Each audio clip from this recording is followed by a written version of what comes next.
Assalamualaikum warahmatullahi wabarakatuh. Apakah pentingnya silsilah? Dalam setiap agama bersistem apapun, selalu ada unsur syamanisme dan animisme dengan kadar masing-masing yang berbeda. Syamanisme di sini berarti adanya perantara, keyakinan adanya perantara di antara manusia dengan kekuatan agung. Jadi termasuk adanya nabi dan rasul. Animisme berarti adanya keyakinan terhadap suatu kekuatan agung yang menggerakkan seperti roh, energi, dan lain-lain. Ada yang percaya hanya ada satu kekuatan, yang lain percaya ada banyak kekuatan. Dan ada juga yang meyakini ada 3 aspek kekuatan yang utama, dan seterusnya. Jadi ini termasuk keyakinan akan Tuhan yang Maha Esa sebagai roh agung atau kekuatan agung satu-satunya yang menghidupkan segala sesuatu. Kita jumpai di dalam Alkitab dan Al-Quran ada silsilah yang umumnya dipahami sebagai silsilah nasab. Padahal pada umumnya itu adalah silsilah barokah atau sijrah atau silsilah transmisi sampradaya dan kadang-kadang silsilah parampara. Orang Jawa mempunyai 18 istilah untuk 18 generasi ke atas dan 18 generasi ke bawah. Orang Islam bersalawat, memohon syafaat, bertawasul, bertabaruk, dan seterusnya. Semua ini adalah contoh yang senada dengan syamanisme. Salawat itu bukanlah untuk mendoakan Nabi Muhammad SAW, tapi justru memohon agar diberkati, agar didoakan, dan dirahmati dengan petunjuk yang pernah mereka atau Nabi sampaikan untuk kita dapat pahami. Silsilah diperlukan di dalam model yang setara dengan apa yang dikenal sebagai Vision Quest. Agaknya ini terjadi ketika ada peralihan dari masyarakat pemburu pengumpul ke masyarakat bertani beternak dan kemudian masyarakat kota industri, di mana terdapat struktur masyarakat dengan pembagian peran dan fungsi masing-masing. Vision Quest adalah istilah untuk memayungi berbagai macam ritus peralihan dari masa remaja ke masa dewasa di dalam masyarakat Amerika asli. Nafsiologi menggunakan istilah ini untuk menjelaskan pengalaman para tokoh di dalam Alkitab dan Al-Quran sebelum mereka menjadi nabi dan rasul, dan imam serta roh wali. Artinya, Vision Quest adalah tahap ritus peralihan yang kita lalui untuk mengetahui apa sebenarnya tujuan kita lahir ke dunia ini kali ini, serta peran dan fungsi terbaik apakah yang bisa kita lakukan untuk masyarakat kita. Maka seperti di masyarakat Amerika asli itu, mereka pergi ke suatu tempat seperti gua, gunung, sacred grove, itu pohon yang dikeramatkan, ya, seperti pohon tertentu itu, dan sungai untuk melakukan Vision Quest. Begitupun kita memanggil, menyerukan leluhur spiritual kita yang dilakukan seperti masyarakat Amerika asli itu. Itulah setiap kali Alkitab dan Al-Quran menyebut nama satu tokoh atau beberapa tokoh di dalam satu rangkaian. So what happened actually is we are evoking them in a sense to understand our purpose of life and our role in our community, and what way best to serve them according to our capacity. Beberapa masyarakat adat seperti orang Jawa, nama-nama nenek moyang yang mungkin tidak dapat diingat atau tidak dapat diketahui lagi, mungkin karena sudah sekian lama terjajah atau mengalami penindasan, maka diberikan istilah sampai 18 generasi nenek moyang.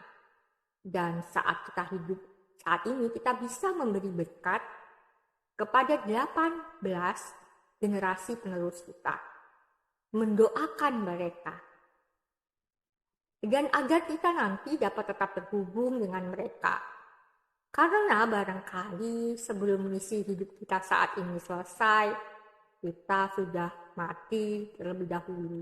Dan ini tetap harus diteruskan misinya. Dalam masyarakat adat lain, yang juga kuat tradisi lisannya, ada teknik tertentu untuk untuk menghafal nama para nenek moyang dalam silsilah. Nah, begitupun di dalam sufisme yang memelihara tradisi hijrah atau memelihara silsilah barokah di dalam ijazah mereka. Vision quest di dalam sufisme itu sangat penting untuk memastikan keberlanjutan suatu tarekat atau suatu transmisi melalui kaderisasi dan juga melalui seorang mursyid memperoleh wangsit akan penerusnya. Vision quest akan mengantarkan seseorang kepada mursyid tertentu, tarekat tertentu dan semacamnya, menjadi murid dari mursyid itu. Atau melalui nazar orang tua yang kemudian dialami sendiri oleh anaknya. Bagi yang percaya tanasukh atau reinkarnasi, ini ya, karena kadang-kadang melalui silsilah kita pun mengetahui kita adalah kelahiran kembali siapa. Itu kalau secara jiljul. Atau kita ini adalah penitisan siapa. Itu kalau secara ibud. Pemahaman yang baik akan vision quest dan silsilah misalnya juga diterapkan dalam sejumlah aliran Buddhisme untuk menentukan pemimpin mereka. Sehingga diketahui fulan dan fulan adalah kelahiran kembali guru pemimpin yang mana. Nah, sebetulnya Alkitab dan Al-Quran itu juga ada petunjuk yang tersembunyi mengenai hal ini ya. Jadi benar bahwa silsilah nasab maupun silsilah barokah yang di dalamnya terdapat silsilah keilmuan dan silsilah transmisi rahasia itu bukanlah untuk dibanggakan. Tapi kita mengatakan siapa ayah, ibu, kakek, nenek, buyut, atau ujung-ujung kita. Seperti saya katakan, ini loh bapak saya, Abdul Hadi WM. Nah, kita berterima kasih pada jasa-jasa mereka dan ingin meneruskan mereka. Dan terlebih jika kebetulan kita berfokus pada profesi atau bidang yang sama dengan mereka. Saya tidak dapat membanggakan prestasi saya tanpa membanggakan prestasi ayah saya, Abdul Hadi WM, atau nenek moyang saya, Mangkunegaran IV, dan seterusnya. Sebab ketekunan mereka di bidang penulisan dan sastra, filsafat, dan lain-lain itu yang kini saya geluti, maka dapat saya lanjutkan. Justru kita itu mestinya menjadi rendah hati karena kita hanya mewarisi dari mereka. Leluhur dan nenek moyang kita telah memulai perjalanannya untuk kita. Entah itu bakat, ilmu, ide, dan sebagainya. Dan kemudian kita ini ternyata cuma mengembangkannya saja. Dalam masyarakat modern, individualis seperti sekarang, kita perlu meletakkan doktrin tentang membanggakan orang tua dan nenek moyang dengan membanggakan prestasi sendiri pada porsi dan konteksnya.